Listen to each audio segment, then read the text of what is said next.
వినుకొండలోని Nuzendla BC బాలుర హాస్టల్ను ప్రభుత్వ చీఫ్ విప్ జీవి ఆంజనేయులు సందర్శించారు. హాస్టల్ విద్యార్థులను సమస్యలు అడిగి తెలుసుకున్నారు. వర్షం వస్తే వసతి గదులు కారుతున్నాయని, పారిశుద్ధ్యం క్షీణించిందని, దోమల బెడద ఎక్కువగా ఉందని, హాస్టల్లో టాయిలెట్స్ పిల్లల చేత కడిగిస్తున్నారని, కరెంటు కొరత, వసతి గృహాల్లో ఫ్యాన్లు లేక ఇబ్బందులు పడుతున్నామని, మెనూ ప్రకారం భోజనం పెట్టడం లేదని, కనీసం త్రాగునీరు కూడా సక్రమంగా లేదని హాస్టల్ విద్యార్థులు ప్రభుత్వ చీఫ్ విప్ వద్ద వాపోయారు. వసతులు లేక విద్యార్థులు పడుతున్న ఇబ్బందులపై ఆగ్రహం వ్యక్తం చేసిన చీఫ్ విప్ జీవి జిల్లా ఉన్నతాధికారులతో ఫోన్లో మాట్లాడి వెంటనే చర్యలు తీసుకోవాలని ఆదేశించారు.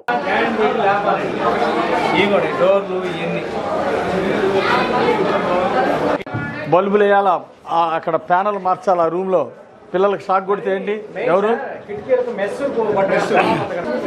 మరి కనీసం ఆడ స్విచ్ బోర్డు బిగించాలని తెలీదా? పిల్లలు ఏళ్ళతో వేస్తున్నారు, స్విచ్లు పగిలిపోయినాయి, షాక్ కొడితే ఏంటి?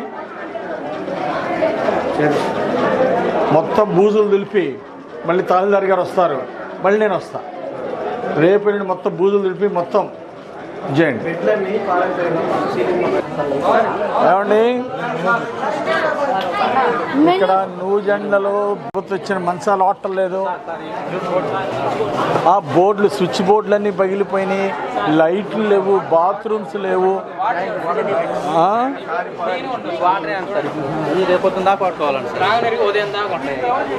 డ్రైన్ ఫెసిలిటీ బాగాలేక నీళ్ళని మురుగు గుంటలుగా ఉంది పాప హాస్టల్ అంతా. అలాగే మెట్లు ఎక్కడానికి సేఫ్టీ వాల్ లేదు, కొంచెం పైన బిల్డింగ్ చుట్టూరు సేఫ్టీ వాల్ ఒకటి, పైన పిల్లలు బట్టలు ఆరేసుకోవడానికి ఇది నోట్ చేసుకోండి.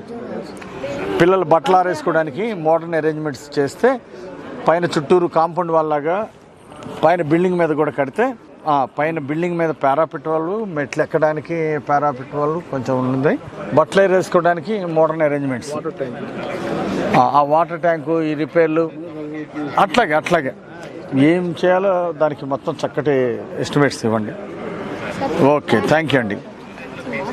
అవునండి, న్యూజెండ్ల బీసీ హాస్టల్ జడ్పీ స్కూల్ పక్కనే, boys. Thank you. Telugu Desam NDA ప్రభుత్వం వచ్చింది, చంద్రబాబు గారు ముఖ్యమంత్రి అయ్యారు కాబట్టి తప్పనిసరిగా మీ సమస్యలు తొందరలో పరిష్కారం అవుతుంది. ఓకే, మీ అందరికి అండగా ఉంటా, బాగా చదువుకోండి, మళ్ళీ ఫ్యాన్లు గిన్నెలన్నీ మార్పిస్తా.